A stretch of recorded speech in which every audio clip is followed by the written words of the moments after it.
어떻게 보면 좀 자랑이 될 수도 있을 것 같아요. 네. 왜냐하면 공공분양주택 뉴홈이라고 하잖아요. 네네. 이게 나름 성과가 좀 있었고 네.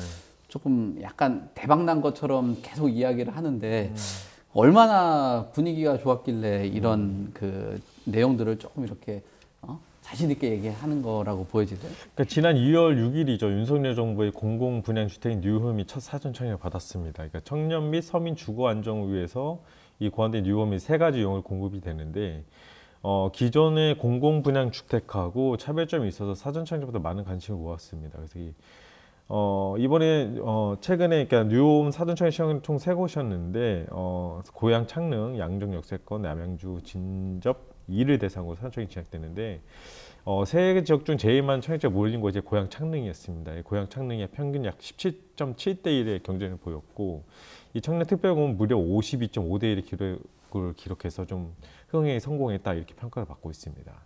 이 뉴홈을 통해 정부는 청년 및 무주택자에게 공공분양 약 50만 호를 공급할 예정인데 이게 공공분양 선택과 제일 다른 점이 그러니까 주거 선택권을 좀 제공한다는 점이에요. 그래서 나눔형, 그리고 일반형, 선택형 이렇게 세 가지로 좀 구분이 되는데 어느 유형을 선택하느냐에 따라서 자금 지원도 좀 달라집니다.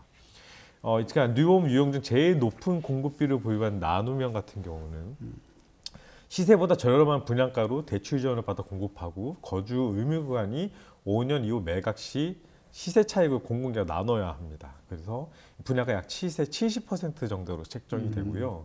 이 거주 의무구간 이후 주택 매각 시 시세 차익은 분양자는 70% 그리고 공공기관 30으로 나눕니다. 그러니까 기존의 신혼 희망타운과 약간 비슷한 방식으로 시행하고 있고요. 이 선택형 공공분양은 저렴한 임대료가 우선 거주하고 6년 후에 분양 여부를 결정할 수 있습니다. 그래서 일반형 공공분양은 일반적인 공공분양인데 자격 요건에 따라 청약을 신청하고 분양을 받는 형식입니다. 그래서 나눔형 같은 경우는 대출 한도 약 최대 5억 원, 그 LTV 최대 80%, 그 DSR 미적용되고 연이율은 약 2.9에서 3%, 40년 만기가 적용이 됩니다.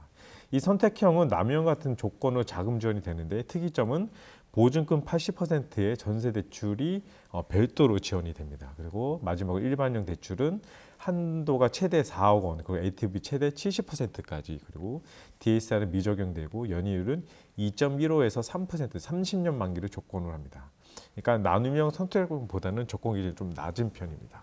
그래서 뉴홈에 특히 눈에 띄는 것은 청년 특별 공급 물량이 나눔형이 포함되어 있다는 것. 그래서 청년들이 상당히 좀 호응도가 좀 많이 높다 이렇게 볼 수 있습니다. 네.